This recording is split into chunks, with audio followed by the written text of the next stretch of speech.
हाँ तो भाई बता दूं आपको, साईं बाबा जी की झांकी निकल रही है आज, क्योंकि कल साईं बाबा का बर्थडे है, तो इसलिए मैं जा रही हूँ कैप्चर करने। चलेंगे आप मेरे साथ? चलें। तो नमस्कार सभी को, जय हो। मैं हूँ प्रिया हिमाचल से। नमस्कार सर। नमस्कार। सत्य साईं बाबा जी का 97वां बर्थडे। तो ये है साईं बाबा की झांकी।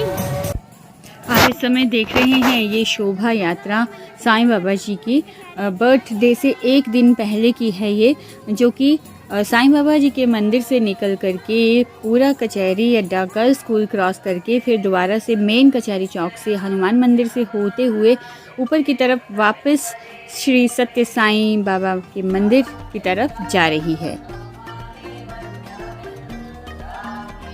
और झांकी के साथ चलते चलते कुछ जानकार लोग भी मिल जाते हैं। ये एक दीदी भी मिले हैं और यहाँ पर एक दीदी भी मिले हैं, बहुत पुराने कस्टमर थे मेरे ये, सुमन दीदी। और ना इनके पास इस समय ना मोबाइल नंबर और ना ही मेरे पास कोई पेन था कि मैं इन्हें अपना नंबर दे पाती, तो बस वही बातचीत चल रही थी। तो मैंने कहा कि मेरे पास नंबर है तो मैं उस पर आपको कॉल कर लूँगी, तो फिर देन शी वॉज सेटिस्फाइड। तो बस दीदी के साथ बात करते हुए और शोभा यात्रा कैप्चर करते हुए स्कूटी मेरी रह गई पीछे, मैं आगे निकल गई थी। नमस्कार जी। तो इसी बीच मुझे आंटी भी मिले जो थक गए थे। आंटी जी थक गए आप? ओम साईं राम। आप ऐसा करो, मेरे स्कूटी पे चलो ना, मेरे पास स्कूटी है, ठीक है? तो रेड क्रॉस ऑफिस से लेकर के बाबा मेडिकल तक मैंने उन आंटी को भी छोड़ दिया और यहाँ पर फिर से मैं लग गई हूँ कैप्चर करने के लिए इस शोभा यात्रा को। तो ये जो बच्चे आप देख रहे हैं ना, ये बच्चे हैं साईं शरणम स्कूल के। हाँ, यहाँ पर बहुत बड़ा एक साईं शरणम स्कूल भी है स्लेट गोदाम के पास, जिसके बारे में मैं अभी ज़्यादा तो नहीं जानती हूँ, लेकिन हाँ जानना चाहती ज़रूर हूँ, ताकि मैं उसके बारे में भी जानकारी लेकर आप लोगों तक पहुँचा पाऊँ।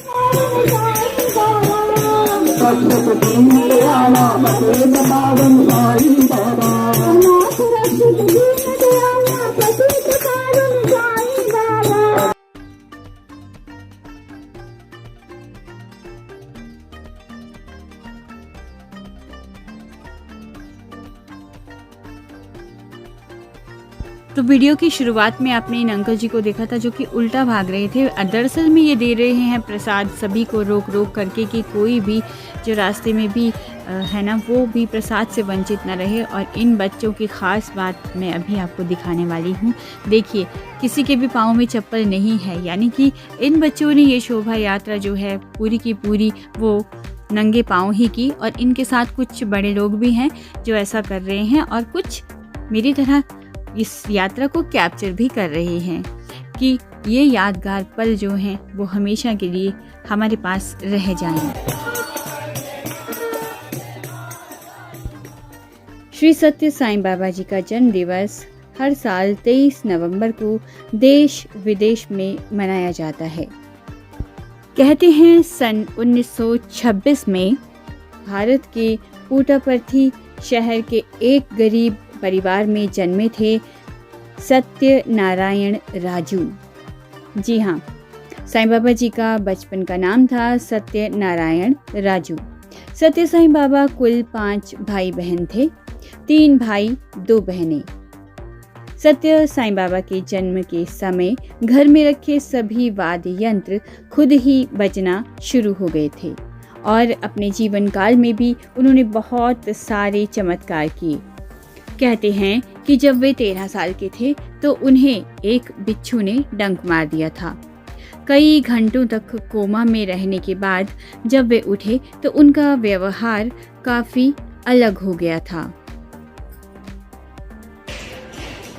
वो देख रहे हैं आप पहाड़ियाँ, और इस समय हुआ है 5:15, और ये हैं बर्फ़ से लदी हुई पहाड़ियाँ। एक तरफ ये वाली बिल्डिंग जो है ये देख पा रहे हैं आप, प्रजापति ब्रह्मा कुमारी ईश्वरीय विश्वविद्यालय की ब्रांच है, शाही में है। यहाँ पे नीचे मंदिर भी साथ में साईं शरणम मंदिर धर्मशाला, जहां से कि ये शोभा यात्रा निकली थी और यहीं पर वापस दोबारा से आने वाली है। अगर आप ध्यान से देख पा रहे हैं तो देखिए इस पेड़ में केले भी कितने शानदार लगे हुए हैं और ये है साईं बाबा के मंदिर के अंदर लगा हुआ है पेड़ और उन्हीं की कृपा से ये फल फूल रहे हैं। देखिए जो इनकी शरण में आ जाता है ना, वो हर चीज़, चाहे वो पेड़ हो, पौधे हों, कुछ भी हो, वो फलते फूलते हैं। और फिर मनुष्य की तो बात ही क्या है। और ये बाबा जी के मंदिर के अंदर की शोभा प्रांगण की है ये फिलहाल, और जो प्रोग्राम होना है वो तो कल होना है। सत्य साईं बाबा जी का बर्थडे है, 97th बर्थडे। और वो देखिए झांकी वहाँ पर आ चुकी है, बाहर आपको दिखाते हैं झांकी। कल सवेरे ओंकारम सुप्रभातम के बाद नगर संकीर्तन होगा, कल सुबह सवेरे। अच्छा, हॉस्पिटल गुरुद्वारा से होकर के कितने बजे? सवेरे अर्ली मॉर्निंग 5 o'clock। ओके।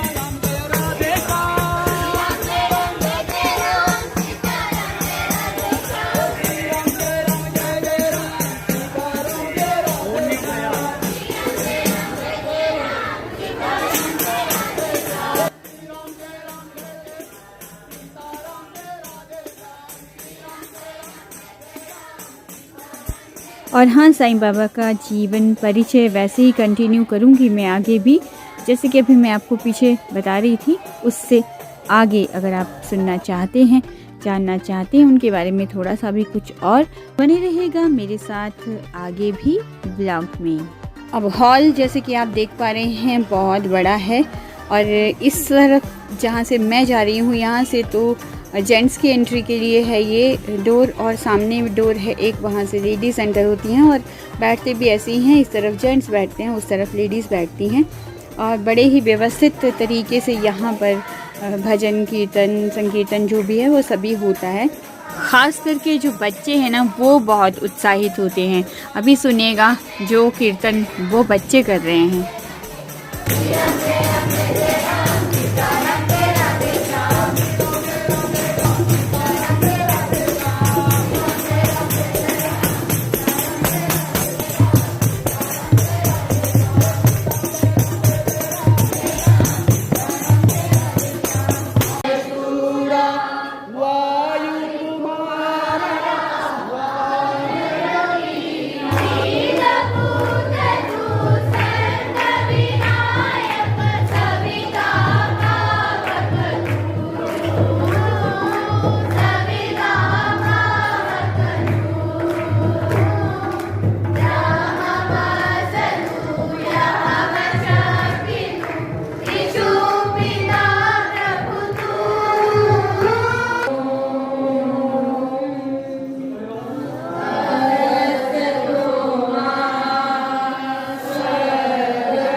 जो हमारे स्कूल से जो स्लेट गुलाम से जो बच्चे आए हैं उनका, और अमरीश के जो यहाँ जो टीम जो है उसने जो कार्य किया है वो बहुत ही प्रशंसनीय है। मैं उनका भी जो है धन्यवाद करता हूँ, उनको बधाई देता हूँ।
हर व्यक्ति इसके साक्षी बने और ये एक्सपीरियंस आपके साथ जीवन भर रहे।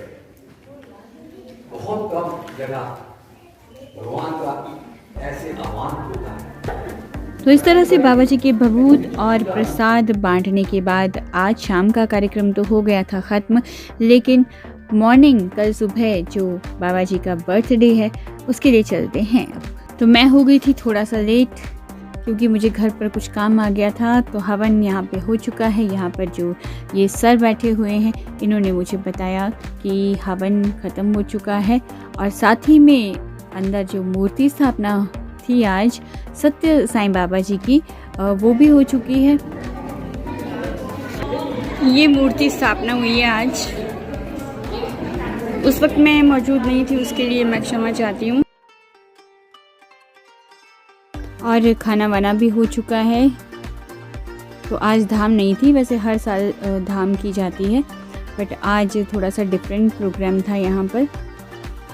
और यहाँ बाबा जी का कुछ लिटरेचर है जो कि नो सेल नो प्रॉफिट पर लोगों को दिया जा रहा है, जिसको भी चाहिए। और आंटी जी बड़े प्यार से सभी लोगों को प्रसाद बांट रही हैं।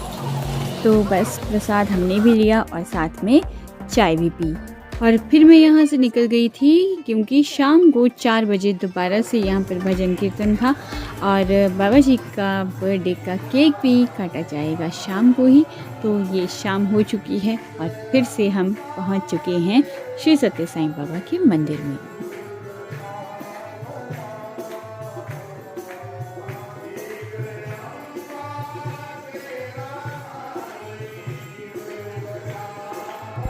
तो साईं बाबा जी के जीवन परिचय में मैंने आपको जब बताया कि जब वो बिच्छू के काटने के बाद कई घंटों तक कोमा में रहे, उसके बाद जब वो उठे तो उनका व्यवहार कुछ अलग सा हो गया था।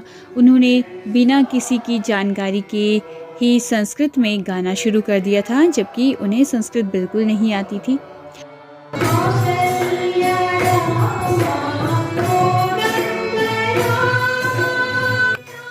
उस समय उनका शरीर बहुत ज़्यादा कठोर भी हो गया था और फिर उन्होंने बताया कि वे शिरडी के साईं बाबा के अवतार हैं।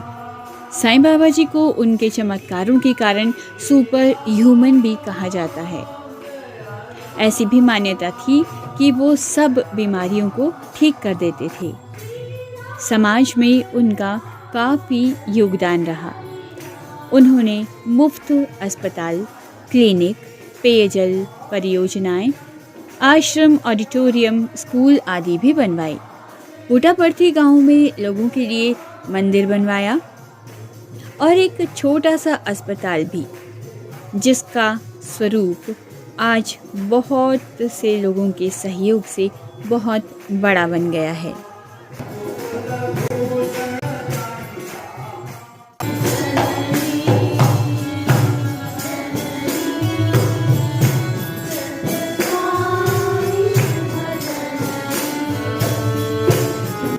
साईं बाबा की तबीयत दिल का गंभीर दौरा पड़ने की वजह से बिगड़ी तो फिर कभी ठीक ना हो पाई।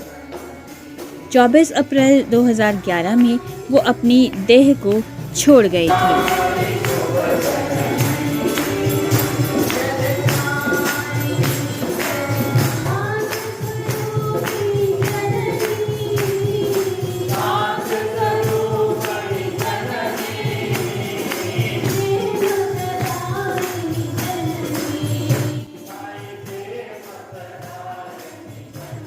आज विश्व में कई देशों में श्री सत्य साईं केंद्र स्थापित हैं और भारत समेत कई अन्य देशों में साईं बाबा के बहुत सारे अनुयायी भी हैं। साईं बाबा स्वयं कहते थे कि मैं देह नहीं आत्मा स्वरूप हूँ, मुझे देह समझने की भूल ना करो। इस बार साईं बाबा का 97वां बर्थडे हम मना रहे हैं, जिसे देश विदेश में हर्षोल्लास से मनाया जा रहा है। बाबा ने बोला था कि उनका अगला अवतार प्रेमा साईं के रूप में होगा। तो ये छोटा सा जीवन परिचय मैंने आपको श्री सत्य साईं बाबा का दिया। आपको कैसा लगा ये ज़रूर बताइएगा और थोड़ा सा भी पसंद आया हो तो सब्सक्राइब ज़रूर कर दीजिएगा। और अब हम काटेंगे साईं बाबा जी का बर्थडे केक। बहुत सारे बच्चों के साथ। और बच्चों की खुशी तो आप देख ही सकते हैं।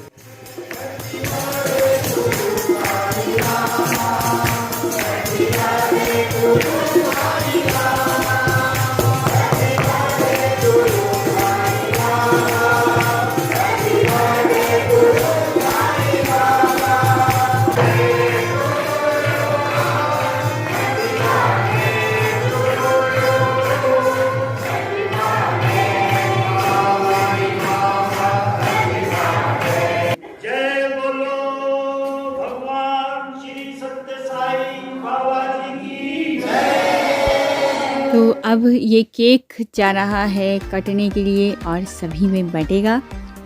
तो जब तक केक को काटा जाएगा तब तक यहाँ पर आरती हो रही है साईं बाबा जी की, क्योंकि अंधेरा भी बाहर बहुत हो गया है, तो जो लोग हैं वो लेट भी ना हो जाएं, इस बात का भी ख्याल रखा जा रहा है। वैसे सर्दी है तो सर्दी में तो अंधेरा जल्दी हो ही जाता है। तो आरती के बाद सभी बच्चों को बांटी गई यहाँ पे मिठाइयाँ, टॉफ़ियाँ और कुछ प्रसाद जो लोग लेकर के आए थे वो सभी प्रसाद सभी में बांटा गया। और साथ ही साथ में जो केक था ना वो मिल रहा है नीचे गेट के पास। चलें, रुको पहले बाबा जी की खुशबू वाली भभूत तो ले लें। बहुत ही अच्छी खुशबू होती है, सच में ऐसी भभूत मैंने आज तक कभी कहीं और नहीं देखी। तो इस बारे में आप लोगों का क्या कहना है मुझे कमेंट्स में ज़रूर बताइएगा। अगले ब्लॉग में मिलती हूँ, तब तक के लिए take care, bye bye, thanks for watching. कोई गलती हो गई हो मुझसे तो ज़रूर बताइएगा और क्षमा भी कर दीजिएगा। और सभी को ओम साईं राम।